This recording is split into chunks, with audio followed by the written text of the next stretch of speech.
Welcome back to another AMD mini PC review. So this one is the DMAF5 or the DAF5 from a company called Minis Forum. No, they're nothing to do with forums. It's kind of an odd name for mini PCs. Now they did send this mini PC out to me in exchange for my review here. It's a loan unit, so it's not actually mine. I'm not being paid for this review at all. So why is this one so special? Well, it's not, unfortunately, the 4000 series Ryzen chips. No, not yet. I will try to review those in the channel later on if I can get hold of them, of course. But this one has the Ryzen 5 SE3550.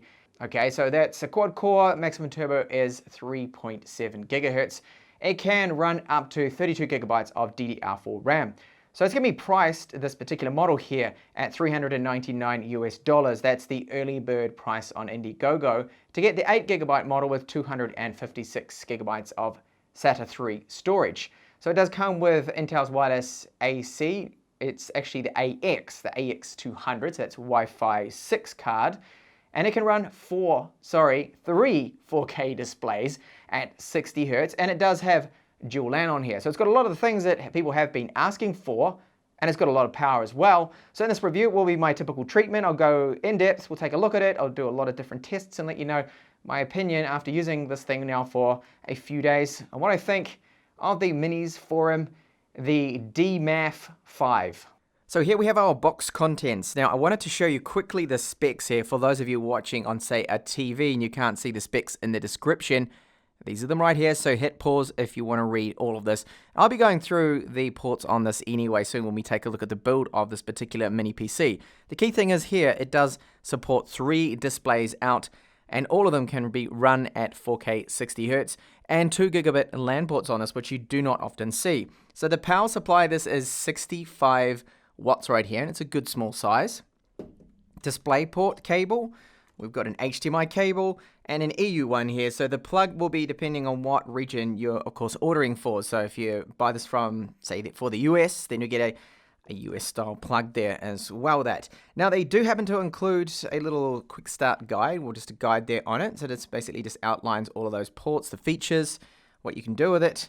And if you're the first, I think, 1,500 customers, they will be including this too. That was in the box, a mini little QWERTY keyboard right here. This one operates wirelessly via a USB receiver. And okay, the build quality is alright with this. It does support its own internal battery, so you don't have to worry about supplying a battery, and they do have a micro USB cable for that. So I've measured it, and it is 51 millimeters in height. This is smaller than the last mini PC, an AMD powered one as well that I looked at, and 120 centimeters is the length and the width of this particular one. So it's a good size, and it does fit in a lot, as you'll see. Now, pressing down on the lid on the top here, this is really good. The first time I've actually seen this, it just comes off like that as a click-in style lid, and that gives us then access to our internals for upgrades, easy upgrades. So right here we've got our NVMe SSD with a very nice heatsink on it, nice and large to keep that SSD cool. Below it is an AX200, so this is a Wi-Fi 6 card from Intel, so gigabit wireless speeds, surpassing the LAN ports on there, of course. And we do have this, a SATA3 connector, which is already plugged in. So where do you put the 2.5-inch drives? Well, just on the other side of the lid right here. Now, it makes it very simple for upgrades. So RAM that they have already used just one stick of DDR4 8 gigabytes, and it's Kingston RAM, so a proper brand there. They haven't gone with some unknown brand, which is good to see. So in the future, if you wanted more performance, of course, especially for the integrated graphics, it really would actually prefer to be run in dual channel. So you'd add another 8, giving you then a perfect, really, 16 gigabytes. But they do sell a 16 gigabyte configuration too as well. So when I first review this, I'll review it with just the 8 gigabytes in single channel, but then later on I will do some more tests in dual channel to show you the difference in performance there we are going to get running in dual channel configuration. So really great that they've done this with the lid. It does mean the lid, of course, is plastic, and the frame around the outside, this is at least metal. So our power button has a status LED within it. We've got a 3.5mm jack with headphone support, so it supports microphones as well. And there we do have a reset here for the BIOS. So if you messed up one of the BIOS settings and it just didn't boot, then that's what you need to do is insert a pin there. Well, paperclip actually is better, and you can reset that BIOS. Two super speed, as they call them, USB 3.1s here. Okay, and then we do have USB 3.1 Gen 2 display out. This is 4K 60 Hz, which is very good to see. 10 gigabits per second data with that one, and a microphone. So many mini PCs, I say in my reviews, it's lacking a microphone, which is great to have in the mini PC itself, of course, for Windows Cortana support. The hot air is then vented out the back right here. We've got a Kensington lock slot. Now, you don't normally see this on mini PCs, but this is a good addition if you wanted to use this, say, as a point of sale machine. You wanted to keep it a little bit more secure. Then two USB 3.1 ports. We've got HDMI 2 display ports, so both of these do support 4K 60 out. 2 gigabit LAN ports there, and then our DC in there to power this mini PC. Finally, on the underside, which is made of plastic, we have 4 solid rubber feet, which do give it enough room to allow air to get into this main vent here. So this is the main intake for our fresh, cool air, and there's a fan just below this that I can see. We've got the 2 mounting points there for a VESA bracket if you were going to be mounting this onto the back of, say, a monitor or TV. So I removed the 4 screws on the bottom, and just to take a look here at our cooler. Now this cooler looks very similar to what we have on gaming laptops. I mean, this is basically a laptop system on a chip, this one here, with the Vega 8 graphics, of course.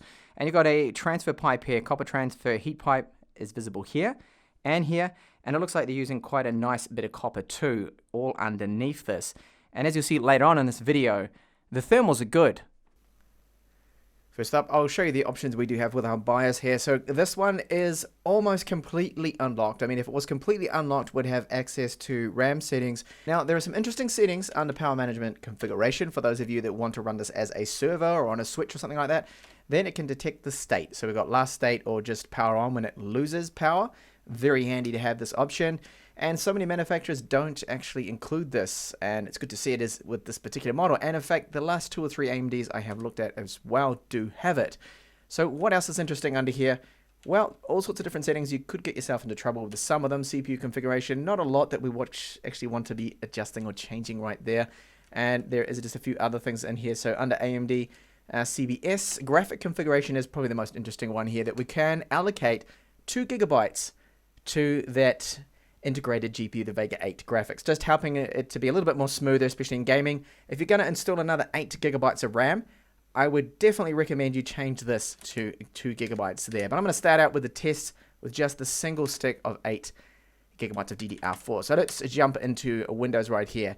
You can see our drive there listed as a Kensington, just like our RAM. Now I will show you this, that I do have to, of course, go through Windows 10 setup. No one has been in here before and gone through this, and these are the setup languages that we do have. So these are the language packs that it does come with. So it did take me some time, of course, to get all my applications installed, the benchmarks, and I have done all those sort of tests. So what about the drive? So when you first tested out the speeds, of course I did run trim on it before I checked it. This Kingston drive is SATA 3. And we don't have support for NVMe with this particular mini PC, which I think is, I mean, it's not a good decision here. This really should have NVMe support. I thought the slot did, because you can install an NVMe drive, but it just will not actually be detected by the BIOS because we are lacking the hardware. There's no controller in there for NVMe, so there's no way it's ever going to work, which is disappointing. It's sad. So you can see these drive speeds for a SATA 3 drive. They're not super quick. I mean, the sequential reads and writes are a little bit low here, as you can see. Now, it does come with Windows 10 Pro. The version is 1909, okay? And that is good to see. They've used Windows 10 Pro. A lot of people will be asking for that, and of course is included in the price. And it's a digital license. The key would be a part of that BIOS too there. So let's have a look now at just a couple of benchmarks. Now, I just wanted to point out that all the benchmarks I have run with the system, basically, it is idle first. Nothing's running in the background. No Windows 10 update. Nothing like that has been going on. And I'm on the latest drivers here. So this, you can see, is the Radeon software, which is a version 20.5.1 that I installed here. and the software is actually working well this time. I had it crashing on the other AMD mini PCs I was looking at, but it's not happening anymore, which is good. So let's point out there's some differences here between being just the default configuration, which is the 8 gigabytes of RAM. So it's a Cinebench R15, and that score is pretty good. This is good, considering again a single channel, 700 CB, and this is now running dual channel, 16 gigabytes. Basically no difference. All right, so it's only when you're looking at the Vega 8 performance does it really benefit from having dual channel, and that's maybe why they decided to go with just the 8 gigabyte stick here. And then Cinebench R20, so this is with 16 gigabytes. I added that extra 8 gigabytes to run it in dual channel, maximum RAM bandwidth, and that is just the out of the box 8. Again, not much of a difference at all there, so if you're not going to be gaming, it's not really worth it there. So there is a few other benchmarks that I did run, of course. So first up is Geekbench here for version 4. I still like to run version 4, the old version, just to gauge with other mini PCs. So this is actually a low score, single core. I thought this would be a bit better. I don't know why it tends to be so low. Multi-core score is actually good, considering how small this is. It's still packing quite a bit of power. And then with that 16 gigabytes of RAM, again, not much of a difference. Bit of a difference here though with Geekbench 5.1, okay? So this is with the stock configuration, single channel.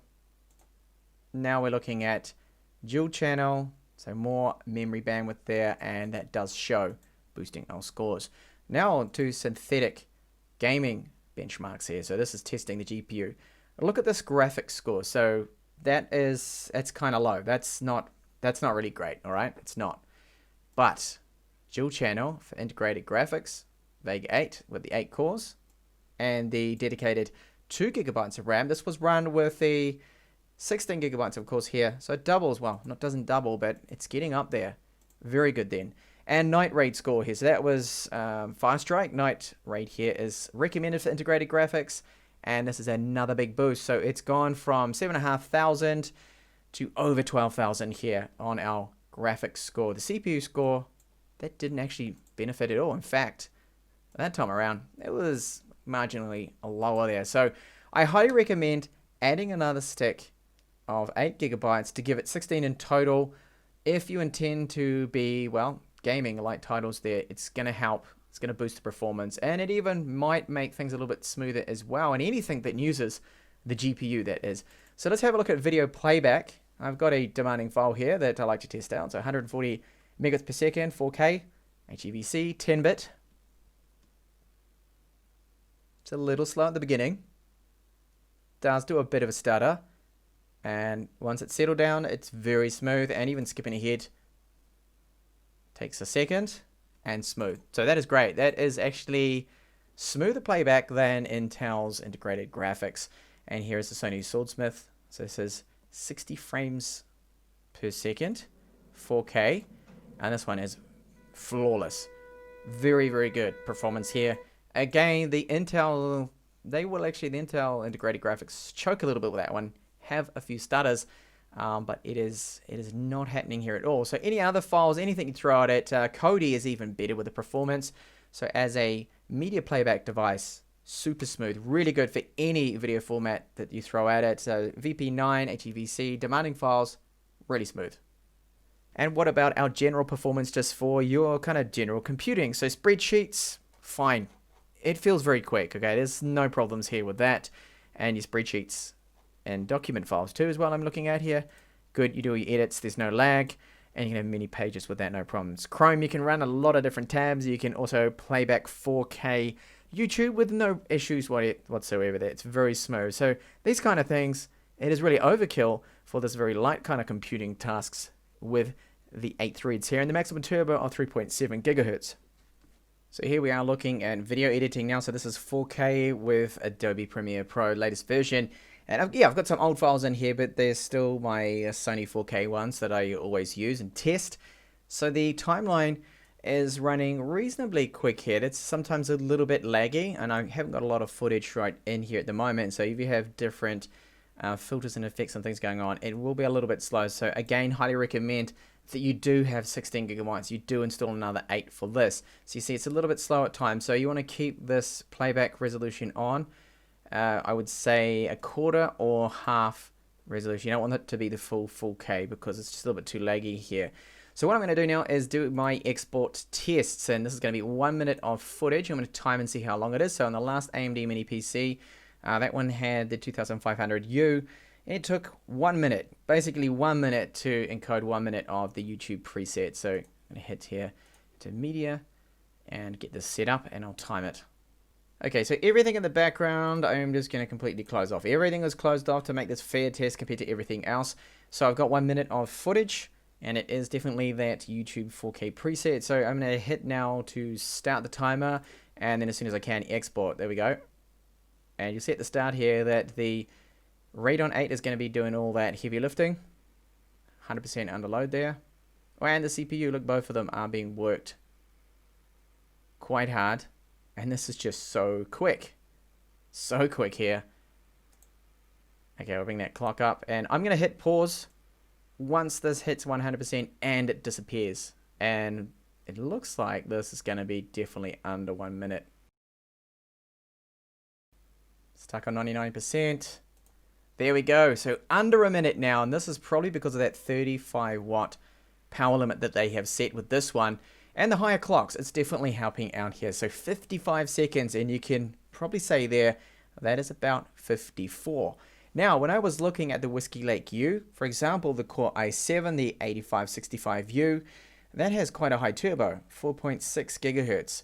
And it did it in about 1 minute and 18 seconds. So you can just see that how good it is now, the Vega 8 graphics. And of course, with the CPU cores here, it's so much quicker. So if you're doing a lot of video exporting, then this machine is definitely good at that. It's just the editing side of things, the timeline is just a little bit slow at times. It's the only thing that does irritate me. So I would still stick to your basic kind of edits. You don't want to get too complicated in your timeline, or it will really start to bog down. And that's when you need something with a little bit more power and a dedicated external GPU.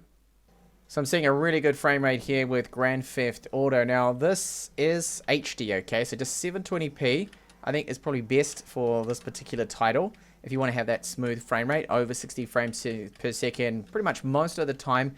Again, remember I am in dual channel here, so this is definitely aiding our graphics performance. If you're running just a single chip that you get with the 8GB version, then it will not be as good as that. I mean, it just dipped in for a second below 60 frames per second. I'm going to test it out now on 1080p resolution with the low settings again. Now at 1080p it just looks so much sharper and better, of course, but the frame rate is suffering a little. However, it's actually doing pretty good. This is close to 60 frames per second, and this is really impressive. Okay, down to 48 just then. Really quite impressive for integrated graphics here. The Vega 8 is doing really well. Now this is double the frame rate at least compared to, say, Intel's integrated graphics. It still feels a little bit choppy, however, so for me personally, I would still be running in 720p just to make sure it's 60 frames per second and over all the time, because running at 48 here, it can just feel a little bit choppy, as you can see. So here we go with Counter-Strike. Now this is 1080p, and I've got it set to the lower settings. And that's just to keep that frame rate up. So very good here at the start. Normally it dips down quite a bit, and it's about 60 here. Okay, we're all shooting the ball there. And this is decent. A decent performance again from the Vega 8 graphics. I was going to charge in here and probably be killed straight away. Okay, I can see a guy right there at the end. Oh, what a fluke. Headshot. Oh, that frame rate, yeah, looking so good.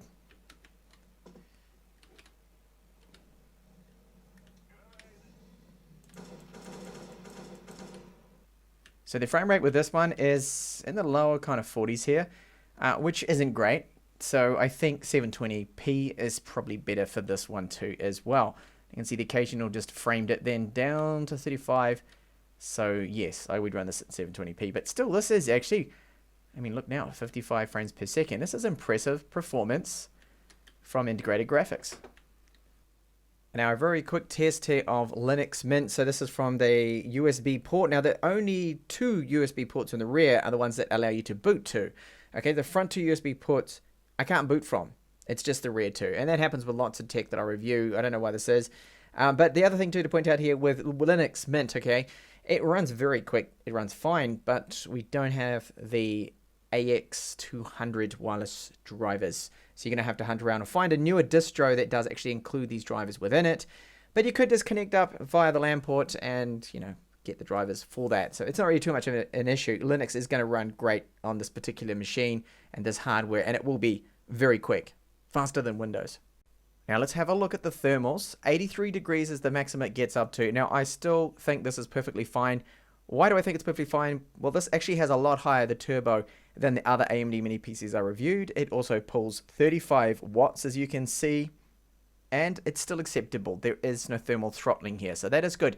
However, the fan noise, it is the louder of the ones I have reviewed, I believe, once under load. So I'm just going to stress it out now to get that fan up to the 3000 RPM so you can hear exactly how it sounds. Now you may hear a bit of background noise. That is another fan. That's actually my tower PC, and unfortunately I can't not use it because I need to screen capture with that particular machine. So I'm going to run it now, and I'm just going to hold the mic up and get it close to it just to give you a sample of what kind of noise we expect from this under full load, that is.